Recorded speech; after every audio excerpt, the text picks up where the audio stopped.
do apo tumego phami ngado a tago tanaro mu I tho du di au so jin anaze shi lai mi namaro nga de a o bwe chai mi phet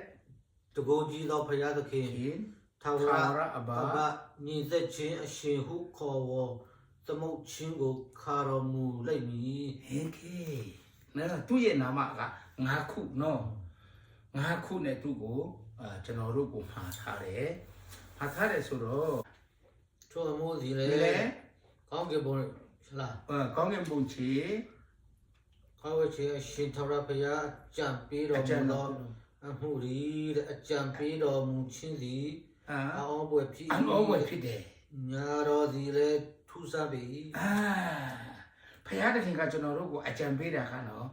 အောဘွယ်ဖြစ်တယ်အဲ့ဒါကိုကျွန်တော်တို့ကအဲ့ဒါကိုသိရှိဖို့ရကျွန်တော်တို့ကနော်ရှာတတ်ဖို့လိုတယ်ပြီးတော့မှဒီယောမအခန်းကြီး9အပိုင်းငယ်7မှာသူကပြောတယ်လဲဆိုလို့ရှိရင်သူဟာရှင်မြန်ထပြောက်တော့တီချင်းကိုအောင်ပြီးတော့ရှင်မြန်ထမြောက်တော့ဖယားဖြစ်တယ်ဘယ်ဖယားတွေထဘူးတယ်လဲနော်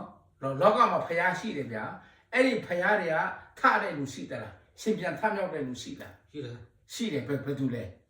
thực hiện số တခင်ယေရှုကျွန်တော်မေးတာကလောကမှာရှင်ပြန်ထမြောက်တဲ့ဖခင်ရှိသလားဆိုတော့ဟုတ်ပြီတခင်ယေရှုဖြစ်တယ်တခင်ယေရှုဟာတည်ခြင်းကိုအောင်ပြီးတော့ထမြောက်တဲ့ဖခင်ဖြစ်တယ်ဒါကြောင့်မလို့ကျွန်တော်တို့အန်အောပွေဖြစ်တယ်နော်ဒါကြောင့်မလို့ဖခင်တခင်ဟာကျွန်တော်တို့ကိုးဝယ်တဲ့ဖခင်ဟာအန်အောပွေတိုင်ပင်ဖက်ဖခင်ဖြစ်တယ်ဟေရှာယ30မှာကြည့်အဲ့တော့မှသူကဘာပြောတယ်လဲဒီမှာကျွန်တော်ဆက်တာပြီးပြီဟေရှာယအခန်းကြီး30အပိုက်ငယ်တိမှာဖတ်အဲ့လား thao ra bây giờ mấy đồ mu gì cả đấy bông cả đó miêu ra đồ gì để mình là xí cha ý tu đồ gì ngã go anh mình mà piu đấy đấy xin gì anh mình cha ý đấy ngã uy mình áp quê mình xí bé မိတ္တဟာ bây ယ giờ hà ra phơi bị thà thà bị yau cha ý ကဲဖယားကအဲ့ဒီလိုပြောတာနော်သူကဘာပြောတယ်လဲဆိုလို့ရှိရင်သာဝရဖယားမိန့်တော်မူဒီကပုံကံတော့အမျိုးတို့ဒီအမင်္ဂလာရှိကြ၏နော်ခင်ဗျားလည်းကျွန်တော်လည်းသာဝရဖယားကိုပုံကံတော်သူဖြစ်တယ်လားပုံကံတော်သူဖြစ်တယ်ဆိုလို့ရှိရင်ဘာဖြစ်တယ်လဲအမင်္ဂလာဖြစ်တယ်ဒါကြောင့်မလို့ဖယားသခင်ကသူ့ကိုပုံကံဖို့ရန်ဖယားကအလိုမရှိဘူးသူတို့ဒီငါကိုအမိမပြုတ်ပဲကဲဖယားသခင်ကိုအမိပြုတ်ရမှာဖြစ်တယ်ဒါပေမဲ့ကျွန်တော်တို့လူတွေကဖယားကိုအမိပြုတ်သလား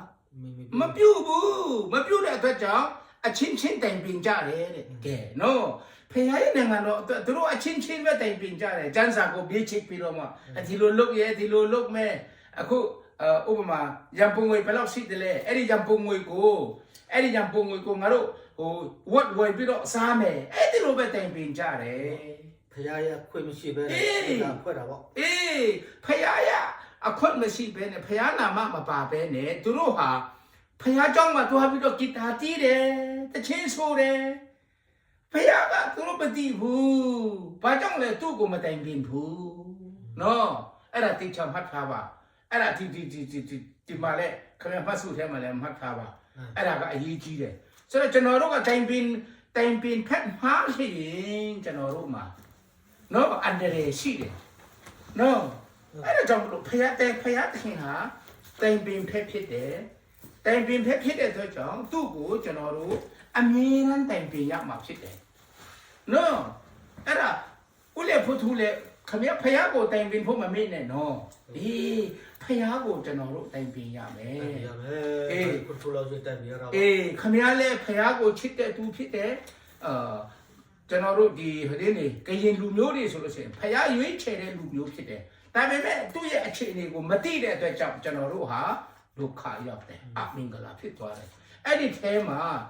နော်ဖယားကိုတည်တော်သူဖြစ်ဖို့ရကြိုးစားပါနော်ဒါကြောင့်မလို့တိုင်ပင်ဖက်ရှိတဲ့ဖယားကိုကျွန်တော်တို့ကတွားပြီးတော့မတိုင်ပင်ပဲနဲ့ကိုထင်တယ်လို့ပဲနေတဲ့အတွက်ကြောင့်ကျွန်တော်တို့မှာဒုက္ခရောက်တယ်အမင်္ဂလာရှိတယ်ဆိုတာကျွန်တော်တို့တွေ့ရတယ် ပြီးတော့မှဗမာပြန်ကြည့်မယ်လေဆိုလို့ရှိရင်တုတ်တန်အခန်းကြီး15အဖက်ငယ်20နှစ်မှလည်းကြည့်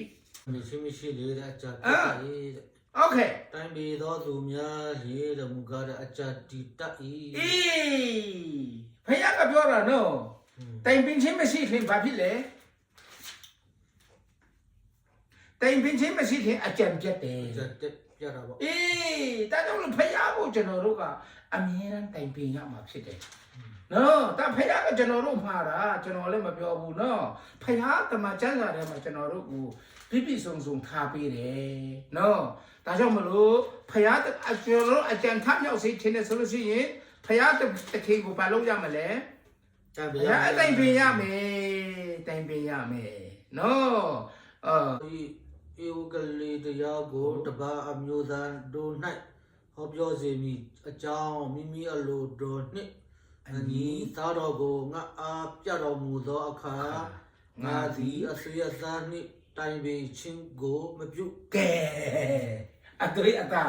ကျွန်တော်တို့အတွေ့အတာကဖယားလုံးလို့ရတယ်လား ညာ မရဘူးဒါကြောင့်မလို့အတွေ့အတာကိုမတိုင်ပင်ဘူးသူကနော်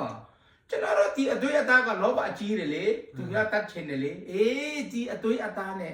ဒီအတွေ့အတာဟာလဝကားတိုင်းမှာအတေခံပြီးဆိုတာကျွန်တော်တို့သိရမယ်ဒီအတွေ့အတာဟာဖယားကအလိုမရှိဘူးသူ့ရဲ့နိုင်ငံတော်အတွက်တော့သူကပါဝင်ခြင်းနဲ့နော်အေးဒါကြောင့်မလို့ကျွန်တော်တို့နော်ဖယားကိုမတိုင်ပင်ရင်ဘယ်သူရှုံးတယ်လဲ